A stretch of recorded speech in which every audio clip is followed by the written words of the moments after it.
पंजाबमध्ये शेतीला पूरक व्यवसाय म्हणून मधमाशी पालन करणाऱ्या शेतकऱ्यांची मोठी संख्या आहे। लुधियाना जिल्ह्यातील पेरीरोडा या गावातले 3 तरुण गेल्या 13 वर्षापासून गटानं मधमाशी पालन करतायत।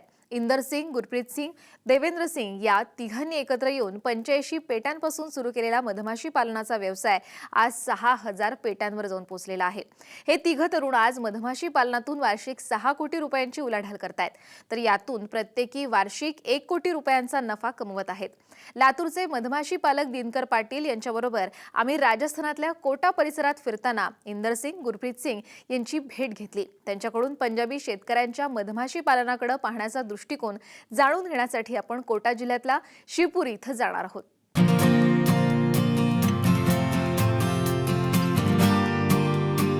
तुम्ही आता माझ्या आजूबाजूला पाहत असाल, लाखो एकर अशी मोहरी समुद्र पडल्यासारखं दिसतंय आपल्याला। अगदी जसं आपण समुद्रामध्ये अथांग पाणी पाहतो ना, त्या पद्धतीने आपल्याला इथं अथांग असं पडलेलं हे सगळा मोहरीचा समुद्र दिसेल आपल्याला। आणि पूर्ण भारतभरातून मुख्यतः हरियाणा, पंजाब, यूपी या भागातून जे मोठे मोठे मधपाळ आहेत ते सगळे इथं मधमाशा घेऊन येतात।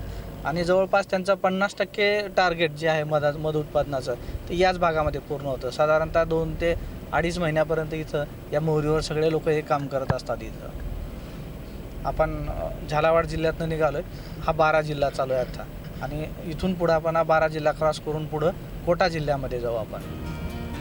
डिसेंबर ते मार्च एप्रिल दरम्यान राजस्थानातल्या कोटा परिसरात हजारो टन मधाचं उत्पादन घेतलं जातं।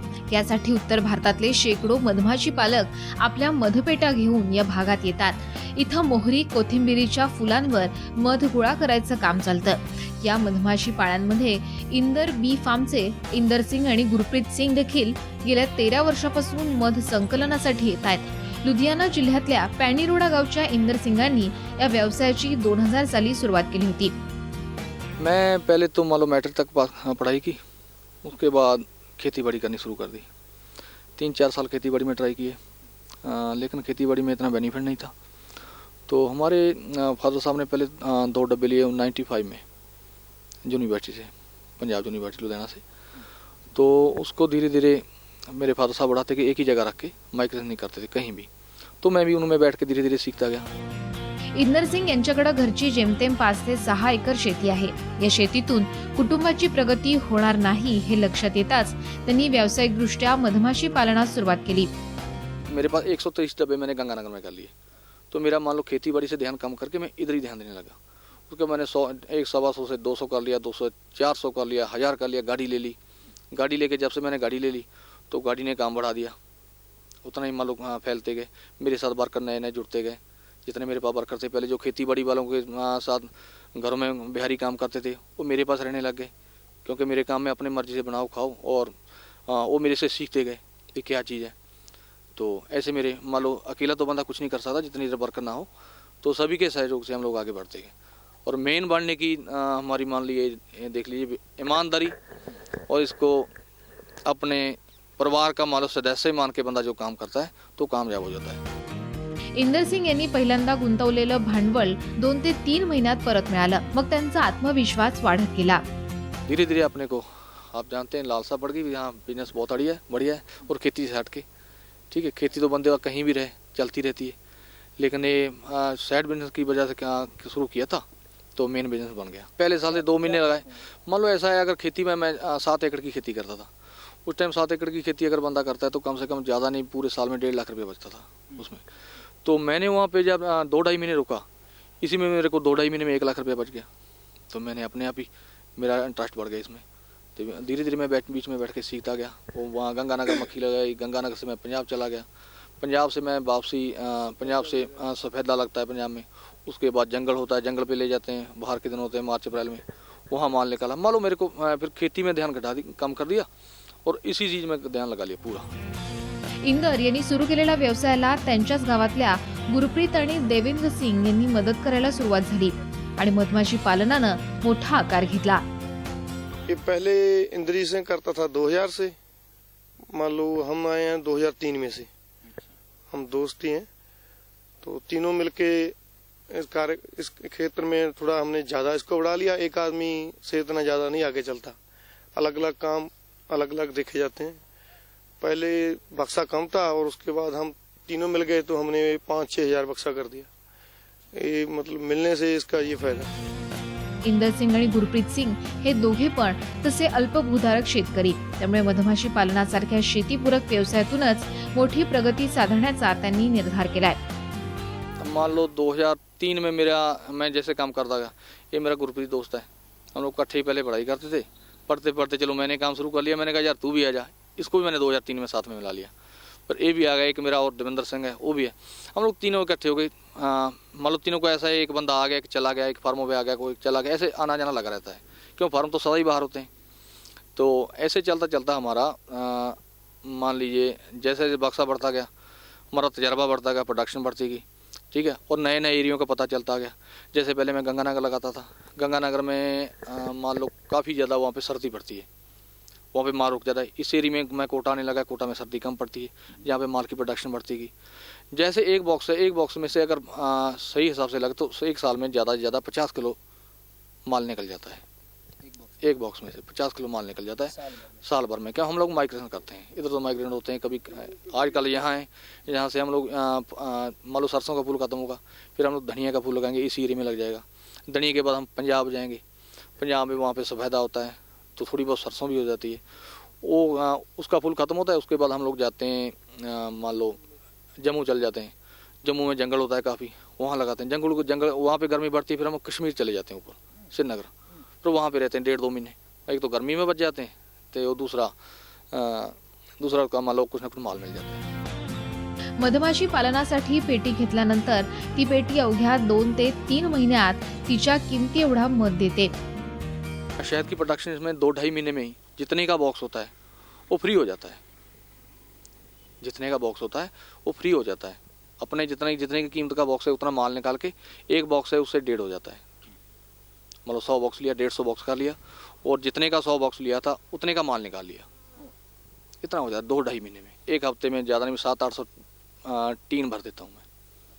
700-800 टीन हर हफ्ते भर जाता है मेरा। 15-16 टन भर जाता है हर हफ्ते, ठीक है। ऐसा प्रोडक्शन चलता है, प्रोडक्शन बहुत बढ़िया। और मान लो कोई भी बिजनेस है, ये भी ला लो, और आदमी अगर 2-3 महीने ध्यान देता है तो कामयाब हो जाता है इसमें। और कोई भी बिजनेस है ना, इतना बेनिफिट नहीं है किसी में जितना इसमें बेनिफिट। मधमाशी पालनाच्या व्यवसायामध्ये सातत्याला अतिशय महत्त्व असल्याचं इंदर सिंग सांगतात। मान लो जैसे कि मान लो ऐसा होता है ना, नया बंदा कभी कभी 1 महीने बाद खोलने आता है, तो जब महीने बाद खोलने आता है तो मक्खी काटती है। जो डेली 1-2 दिन बाद खोलता रहता है, ये अपने मालिक को पहचानने लग जाती है। ये कुछ नहीं कहती, उसको जो स्मेल रहते है ना उसको पहचानती है, भैया बंदा मेरा है, उसको काटती नहीं। और धीरे धीरे जब आदमी इसके बीच में बैठता है तो उसको प्यार होता है, अपने काम में लगन बढ़ाता है बंदा। तो फिर ऑटोमेटिकली जब 1 महीने बाद बंदा खोलेगा तो मक्खी काटेगी तो काम छोड़ देता है, यार मक्खी काटती है मेरे को, ठीक है। अब डेली खोलता है तो कुछ परेशानी नहीं है। मक्खी से प्यार करो ऐसा नहीं होंगे? मक्खी से प्यार तो करना चाहिए, ठीक है। प्यार हम लोग तो करते हैं, क्यों, हमारे यहाँ कमाई का साधन है। अगर आजकल खेती बाड़ी करते तो हमारे पास इतनी गाड़ियां जाए, इतना दूर तक नहीं घूम पाते। जो कुछ हमारे पास है इसी की वजह से। येणाऱ्या काळात शेतीवरचं अवलंबन कमी करायचं असेल तर मधमाशी पालनासारख्या व्यवसायात तरुणांनी यावं असं गुरप्रीत सिंगांना वाटतं। पहले तो इस विजन में थोड़ा नौजवान है, क्योंकि थोड़ा बाहर रहने का है। जैसे पहले नया लड़का आएगा वो तंबुओं में रहेगा, स्थलांतर करना चाहिए। हाँ, और घर से दूर भी रहना पड़ेगा उसको। तो थोड़ा अगर वो नौजवान लड़के आएंगे और 1-2-3 मिलके आएंगे तो उनके लिए पूंजी 2 लाख इकट्ठा करके लगाएंगे, उनका काम बड़ा हो जाएगा और पूंजी तीनों में से कम बांट के हिस्से में लग जाएगी और प्रॉफिट धीरे धीरे बढ़ता जाएगा। पहले तो इस काम के लिए 2-3 साल चाहिए। खेती के कंपैरिजन में इसका नहीं, बढ़ता है ना? खेती के कंपैरिजन में तो बहुत ज्यादा बढ़ता है। खेती तो इसका मुकाबला नहीं कर सकती। अगर 1 लाख रुपए लगाए तो कितने महीने में वापस मिल जाएंगे? अगर 1 लाख रुपए लगाए, अगर जहाँ सरसों के 2 महीने भी लग गए तो आपका 1 लाख तो समझो वापस आ गया, और 1.5 गुना मक्खी भी बढ़ जाएगा। मधमाशी पालनासाठी या तिघा मित्रांना 5 ते 6 राज्यात फिरावं लागतं। स्थलांतर करताना अनेक अडचणी येतात। शेतकऱ्यांमध्ये मधमाशांबद्दल गैरसमजाला तोंड द्यावं लागायचं। पण आज शेतकरी मधमाशांच्या पेट्या ठेवण्यासाठी वाट पाहतात असा त्यांचा अनुभव आहे. जो पुराने लोग हैं वो नहीं मान पाते. वो कहते हैं तो एक आपका खून निकालूंगा तो आप बचेंगे कैसे, ऐसे ही फूलों का रस चूस जाती है, फूल कैसे बचेंगे, ऐसी दिक्कत आती है हम लोगों को. गलतफहमी है. लेकिन धीरे धीरे लोग सीख रहे हैं. जहाँ एक साल लगा दी तो उनको कुछ बेनिफिट ही हुआ, नुकसान कुछ नहीं हुआ, तो अगले साल लोग अपने आप ही बुलाने लगे. आज पंजाबातले हजारो शेतकरी या व्यवसायात आहेत. त्यामुळे पंजाबातून ट्रेननं मध निर्यात करणारे सुद्धा काही शेतकरी असल्याचं इंदर सिंग सांगतात. मान लो पिछले 2 साल पहले हमारे दोराहा में कश्मीर एम्पायर है, उन्होंने एक दिन में एक ट्रेन भेजी थी. एक ट्रेन पूरी एक दिन में ट्रेन भेजी थी. पोर्ट पे बॉम्बे गई थी एक्सपोर्ट के लिए. हाँ, एक्सपोर्ट के लिए एक दिन एक ट्रेन भेजी थी. आज इंदर बी फार्म मध्ये 6000 मधमाशांच्या पेट्या आहेत. एका पेटीतून त्यांना वार्षिक अंदाजे 50 किलो मध मिळतो. तर 6000 मधपेट्यांमधून वार्षिक किमान 300 टन मध मिळतो. याची विक्री सरासरी 100 रुपये किलोच्या दरानं होते. या मधाबरोबर ते मधमाशांची देखील विक्री करतात. यातून वार्षिक 6 कोटी रुपयांची उलाढाल होते. यासाठी त्यांच्याकडे 70 ते 80 मजूर वर्षभर राबतात. यासाठी एकूण वार्षिक किमान 3 कोटी रुपये खर्च येतो, तर 3 कोटी रुपये नफा मिळतो. म्हणजेच प्रत्येकी 1 कोटी रुपये नफा मिळतोय. आज तो बहुत कमाते हैं. आज तो मान के चलो 1.5-2 करोड़ का तो हमारा टर्नओवर होगा साल का. तो इसमें से खर्चे खुर्चे भी बहुत हैं. हाँ, लेकिन कमाई बहुत ज्यादा है. इसमें से हमने दूसरे भी 1-2 और काम भी पंजाब में शुरू कर लिया अलग से. अच्छा. जैसे स्टील शटरिंग का और यूपी में जमीन भी ली. इसी काम में से निकाल के हमने शुरू किए हैं वो काम. आज पंजाबमध्ये शेती व्यवसायात पूर्वीसारखा नफा मिळत नसल्याचा इंदर आणि गुरप्रीत सिंगांचा अनुभव आहे. तशीच काहीशी स्थिती देशाच्या इतर भागात आहे. त्यामुळे शेतकऱ्यांनी अशा पूरक व्यवसायाकडे वळावं असं त्यांचं मत आहे. खेतीबाड़ी पंजाब में उतनी नहीं बढ़िया नहीं रही. खेतीबाड़ी में उतना पैसा भी नहीं है. और थोड़ा हमारे पंजाब के लड़के बाहर जाने के विदेशों के चक्कर में पड़ गए. तो उनके देखते देखते हमें भी लगा हमें भी कोई और काम करना चाहिए जो हम भी अपने देश में रह के कुछ न कुछ तरक्की कर सकें. कोई ऐसा काम करें जो हम अपने देश में भी रहें और उनसे आगे भी निकलें. कंपटीशन मान के चलिए, ये कंपटीशन ही है एक, और आगे बढ़ने के लिए कंपटीशन जरूरी है. और आपके लड़के, महाराष्ट्र के लड़कों, मैं पुणे भी गया था, वहां भी देख के आया हूँ सारा कुछ. वहाँ अगर वो भी ऐसी हिम्मत करेंगे तो 1-2 लड़के इकट्ठे होकर ये काम करेंगे तो कोई ये प्रॉब्लम का काम तो नहीं है. ये तो पूरे ध्यान का काम है. अगर मिलके 2-3 लड़के मिलके काम करेंगे तो आगे बढ़ेंगे. आज केवळ मधमाशी पालनामुळे आम्ही दरवर्षी 1 कोटी रुपये कमाईचं उद्दिष्ट पूर्ण करत असल्याचा आत्मविश्वास इंदर सिंग यांच्या चेहऱ्यावर दिसत होता. तो बच ही जाता है. 3 पार्टनर.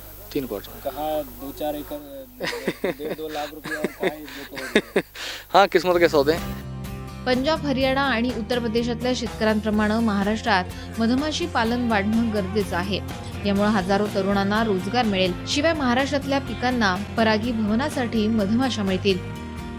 मी तरी म्हणतो सगळे लोक जसे पंजाबचे वगैरे लोक बी किपिंग करतात आणि सगळ्याचं उत्पन्न वाढवतात आणि स्वतःही चांगला व्यवसाय शोधतात, तसं आपणही करायला काही हरकत नाही. महाराष्ट्रातल्या लोकांनी करायला काहीच हरकत नाही.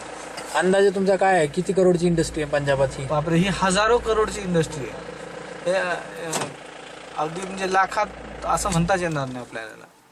हजारो करोडची इंडस्ट्री आहे ही. महाराष्ट्राला किती स्कोप आहे? महाराष्ट्रामध्ये भरपूर लाखावर पेट्या जरी ठेवल्या तरी महाराष्ट्रात कमीच आहे. इतकं महाराष्ट्रात स्कोप आहे. आणि आपल्याला काही फार दूर नाही आहे. 1000 किलोमीटर म्हणजे अगदी 1 रात्र आणि अर्धा दिवसाचा प्रवास आहे फक्त. 1.5 दिवसामध्ये आपण आरामात येतो. इथं लोक पंजाब, हरियाणा, काश्मीर पर्यंत जातात. आपल्याला राजस्थान म्हणजे अगदी आपल्याला शेजारी असल्यासारखं आहे. आणि कोणीही करू शकतं, यात काही फार विशेष नाही. फक्त करण्याची जिद्द पाहिजे आणि प्रत्येकाला वाटलं पाहिजे की चला आपण काहीतरी नवं करू. जुनं तर कोणीही करतं. एक पानपट्टी लावली की 1000 पानपट्ट्या लागतात. एक किराणा दुकान झालं की शेकडोनी किराणा दुकानच लागतं. पाहतो मी एखाद्या नोकरीच्यासाठी एक जागा असते आणि हजारावर अर्ज येतात. लोक का अशा ठिकाणी धडपडतात काही माहिती नाही. कारण बाकीची खुली क्षेत्र भरपूर आहेत ना. आता हे खुलं क्षेत्र, ह्याच्यात मर्यादाच नाहीत. आपल्याला कोणाला ओव्हरटेक करायचं नाही, कोणी आपल्याला ओव्हरटेक करणार नाही. या व्यवसायामध्ये महाराष्ट्रात फारशी स्पर्धा नाहीये. दिनकर पाटलांप्रमाणे या व्यवसायाकडे व्यावसायिकदृष्ट्या बघणारे देखील महाराष्ट्रात अभावानच आहेत. त्यामुळे या व्यवसायात हजारो तरुणांना रोजगाराची एक मोठी संधी खुणावत असल्याचं दिनकर पाटलांच्या दूरदृष्टीमुळेच आपल्यालाही समजलं असेल. दीपक क्षीरसागरसह संदीप भुजबळ, साम टीव्ही, कोटा, राजस्थान.